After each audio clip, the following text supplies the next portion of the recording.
Welcome to BG30 TV. Eat, sleep, game, repeat.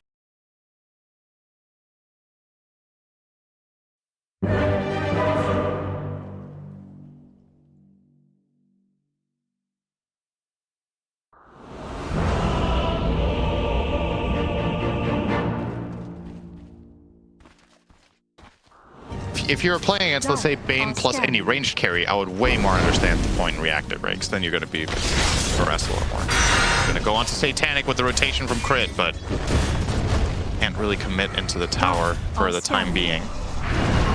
Does leave Skeeter a bit alone, and he had most of his stack stolen away from him. He's quite vulnerable here on his own. This move, I don't know if I really like this from Falcons. It didn't seem, well, still sticking around though on crit. He's going to get spotted now by Miposhka, and now they're going to get a Tusk. Oh, the jig's up. Amar, what are you going to do about this when he's going to go into the trees, hit a pretty good whirling death? They're actually trying to blow up the Tusk to prevent the snowball and ice shards from going out, but he's going to use it now. He'll be fine. They'll kill crit, but as they come through, Amar will be able to get counter kill. Miposhka picks up the first blood. 2v2, but they can't really die for much more. Snaking almost kept crit alive there with the level 2 heal.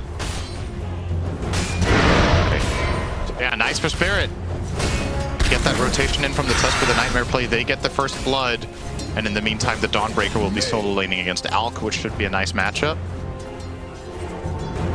About this situation, getting levels on Bane is so powerful. I think this is one of the most level-dependent 5s in Dota, which might also be part of why it's not so popular, is you really need...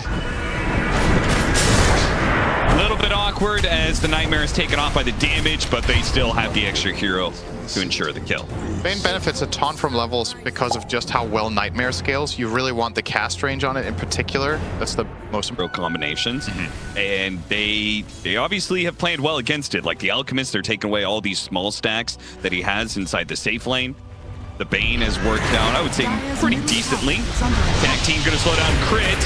Snugged by the snowball, and EMP burns him out. Laurel picks up another kill. The biggest play of the game so far was Laurel stealing the Wisdom, though. That's really... It's pretty unusual that this happens to Falcons, that they have their abilities ready. Try to make a move with this. This is a very powerful ganking squad, by the way. Malrine Blink, 9 Timber, and the Finger of Death reveal. They can kill any hero they find, and it will be Rue. Arl tries to help out. He just needs to be careful he doesn't die as well, because that is a very dead Rue. Got him on the Hex. Arl trying to stay ahead of Malrine here. Dawnbreaker ultimate is going to come in. They're going to turn around off of this one. Satanic is coming in as well, but they hit the epicenter. Malik's in a bit of trouble. Trying to get it with that Fist of Death. Crit backs away now. Miposhka with the full-out Fiend's Grip. Amar is trying to finish him off here. The last hit on Malrine, it actually misses. He's still alive somehow, and Amar does manage to get the kill before he goes down. Tornado doesn't go far enough. Malrine bailed out by Amar. A rare miss from Amar there on the Timber chain. Maybe he would have got out of that situation, but he missed the tree when he was trying to chain away from Bane. At the very least for him, he does trade with the Whirling Death, but ends up being a pretty even exchange all around. Can get into these awkward spots of there's just too much pressure that you need to deal with passively on the map. Yep. That's one of the major downfalls of Bane, is that the hero doesn't wave clear for shit until it gets shard. Yep. And then you have to buy shard, which also feels bad because your hero is so good with Lens Glimmer or Ags that that you don't really want to have to purchase it. So that's awkward. Tusk's wave clear is like okay-ish, but you're generally maxing tag team, and then you need a lot of levels before your wave clear is good, and you kind of want to be off map to be a threat. Want to go for Satanic here, see if they can blow him up. The Dawnbreaker ultimate isn't going to be enough. There is too much damage, and now they're going to catch the Dawnbreaker off of the Hex. Chase after him. Now there's rotations coming in from Spirit, and they're going to go for a punish. Miposhka, he does have Fiend's Grip. Crit's trying to light it up. Malrine is there instantly with the Blink Burrow. BKB activated by Malik is trying to get the slam on his Skeeter, but they just don't do enough damage, while Falcons are overwhelming them with their damage. They're even chasing down Malik. He used a full BKB charge for this, and he's not going to get away. Atrakum just slow him down. A 2-man Burrow Strike, and they take down 4 of Spirit. They're going to find the 5th too. It was all going so fine in the first 10-15 minutes for Spirit, and yet one team fight is all it takes. You slip up against Falcons and they will punish you to the utmost degree. That's just a game-winning moment. They just team wiped them at no cost, and they started out killing Satanic, and then Spirit choose to take the fight afterwards. There's no chance in hell they were going to win that. And I have to say, I'm pretty surprised that Spirit willingly walked into that, considering they lost Satanic with how their team usually works. Forced to fight again. If he dies again now, Cap. I think he just might. He's surrounded by too many heroes. Uh-oh. Yikes, and yeah, Falcons know Satanic. That first death was a smoke cake and such. He used Finger of Death, blew him up. That second death, though, that was on Satanic. Yep. Dragon Knight wants to play jungle. You have, in reality, you have like one hero that wave clears. True. Okay. They didn't expect that move. Oh my god. All right. The next level play. 5 seconds. Oh, didn't get the shard right there. Looks like he was probably going to die anyway. Blink Dagger was on a bit too long a cooldown. And now this game has just soured very quickly for Spirit. I like their chances if they were able to take initiative, but if their heroes are stuck pushing waves and not getting out on the map, Pain has no purpose, the Quantswex Invoker has no purpose, and you can farm up this Dragon Knight as much as you want. He is not going to just flat out by himself win these core-to-core matchups if there's no pressure on the enemy team. The Timber Saw is going to overwhelm you eventually. The Alchemist has an, I want to say, all-right matchup, 1v1. So, big items down for Falcons. They'll get the Aegis on Skater. Amar in that previous team fight, by the way, don't know if you noticed, but when his reactive armor exploded, he did a ton of damage. Yeah.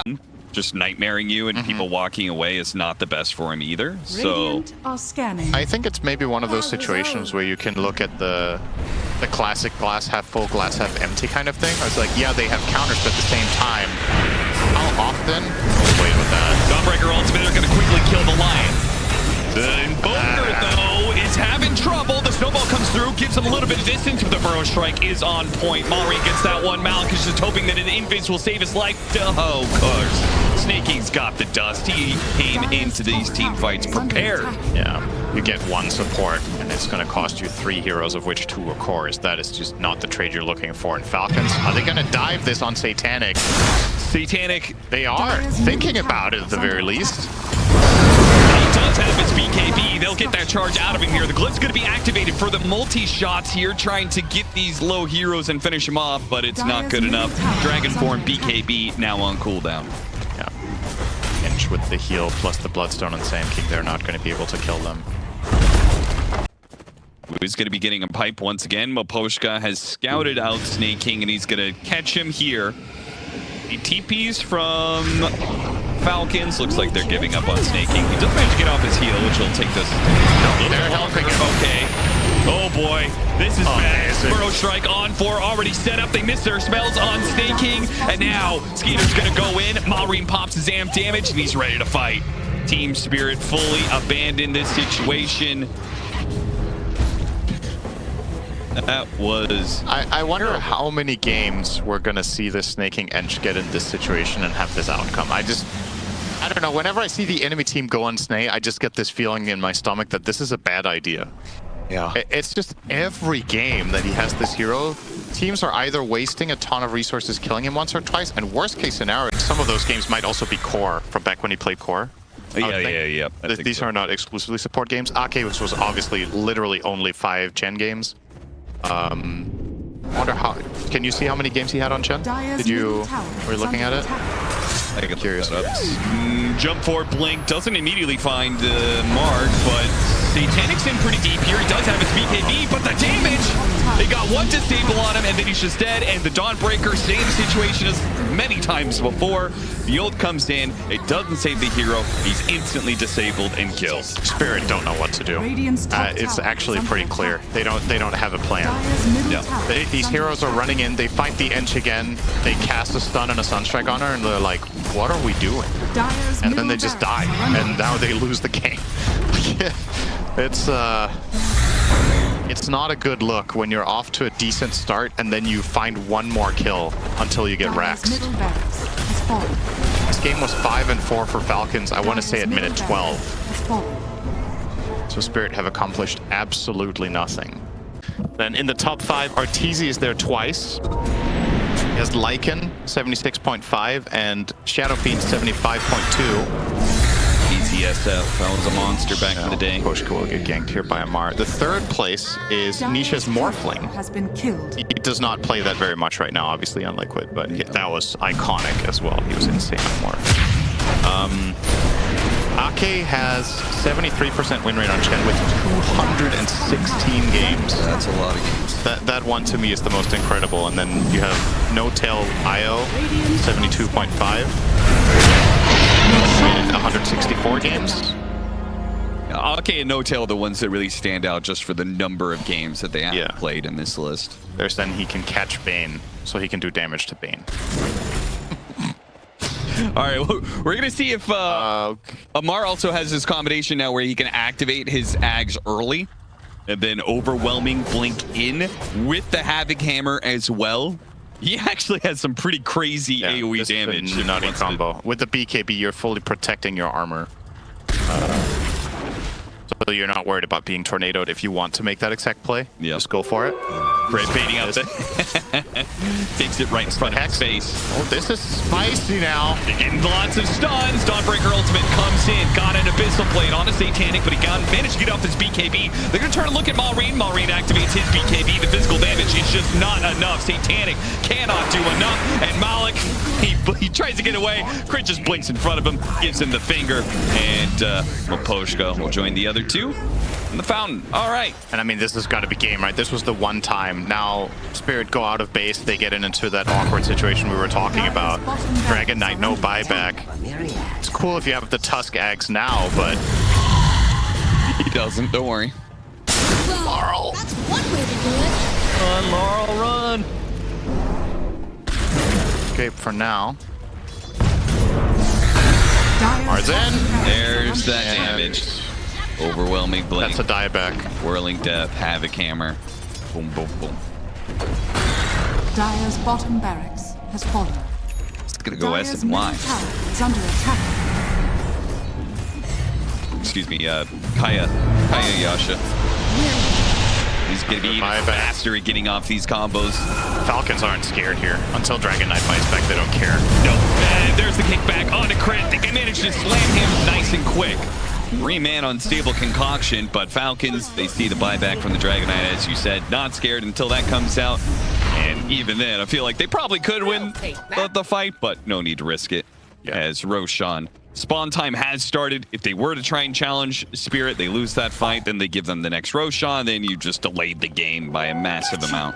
It's really hard to see it. The man on your screen right now has to do everything. They need kicks. It's not possible unless Rue gets heroes completely out of position.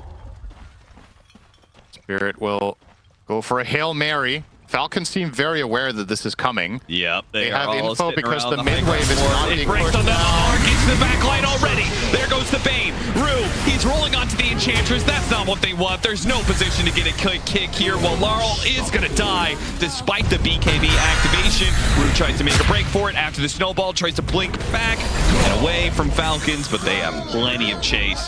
Sand King Timbersaw, you're not outrunning that. It's gonna find Malik. They gonna kill him with just 2 supports. That can force his BKB. Certainly. Or that. All right. Did not manage to take away his entire mana pool in time. All right, you were selling me on this build. I need to see this. I need to see Malrine just get in there. So Falcons just let Malrine handle them. So the idea is that with the Ags working in the new way with Stinger, you amp up your damage with the Daedalus, and then you jump in with Epion, and you obliterate people in the both breaks. Mars gonna draw some attention here, and here it comes. Amp damage goes out, and he starts blinking forward. Okay, the Burrow Strike, that doesn't do too much. He still has a refresher, though. He's got a second chance. He can do this again, and he even still has cheese. Chases after Satanic. Oh no, he's gonna die. Ah! That's poetic. Oh, come on, man. It was so unimpactful. It was so Oh, I really wanted to see it. I wanted to see him pop off in a fight, but he blinked into a BKB hero. He dies, but Falcons do get the win, and this, for all intents and purposes, was written at 20 minutes. That 15 to 20 minute win. Don't forget to like, comment, and subscribe. Thank you for watching.